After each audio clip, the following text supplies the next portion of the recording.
முதலமைச்சரோடு அமைச்சர் துரைமுருகன் சந்திப்பில் ஈடுபட்டிருக்கிறார். 2019 11 கோடி ரூபாயை வருமான வரித்துறை பறிமுதல் செய்த நிலையில் சோதனைக்காக அமலாக்கத்துறையினர் காத்திருக்கின்றனர். கதிர் ஆனந்தர் வீட்டில் அமலாக்கத்துறையினர் காத்திருக்கும் நிலையில் முதல்வரோடு அமைச்சர் துரைமுருகன் சந்தித்துள்ளார்.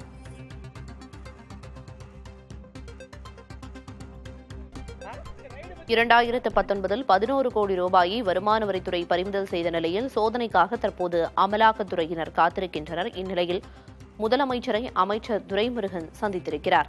கதிர் ஆனந்த் வீட்டில் அமலாக்கத்துறையினர் காத்திருக்கும் நிலையில் முதல்வரோடு அமைச்சர் துரைமுருகன் சந்தித்திருக்கிறார். காட்பாடியில் உள்ள திமுக எம்பி கதிர் ஆனந்த் வீட்டில் அமலாக்கத்துறையினர் சோதனை நடத்தவுள்ளனர். விவரங்களை வழங்குவதற்காக செய்தியாளர் ரமேஷ் இணைப்பில் இருக்கிறார். ரமேஷ், ஒருபுறம் அமலாக்கத்துறை அதிகாரிகள் சோதனைக்கு தயாராக இருக்கும் நிலையில இங்க முதல்வரோடு அமைச்சர் துரைமுருகன் சந்திப்பில் ஈடுபட்டு இருக்கிறார். என்ன விவரம்? ஜனவரி 6ஆம் தேதி தமிழக சட்டமன்றம் கூடுகிறது. இதனிடையில் முக்கியமான அலுவல்கள் குறித்து அவை முன்னகராக இருக்கக்கூடிய துரைமுருகன் சந்தித்து பேசி வருகிறார். சட்டமன்ற ஏற்பாடுகள் ஒரு பக்கம் தொடங்கி இருக்கின்றன.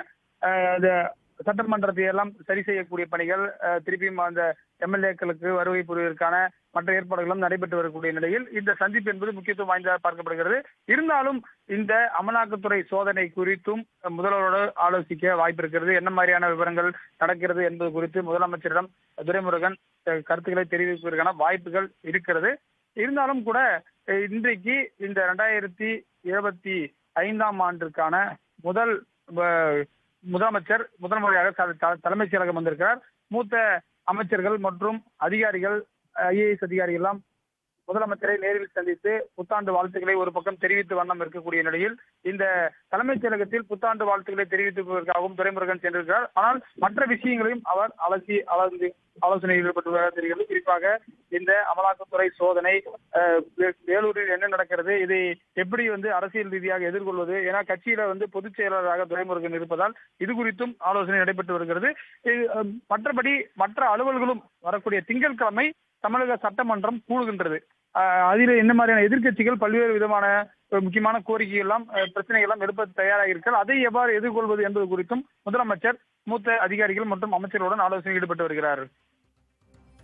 விவரங்களை வழங்கியதற்கு நன்றி ரமேஷ்.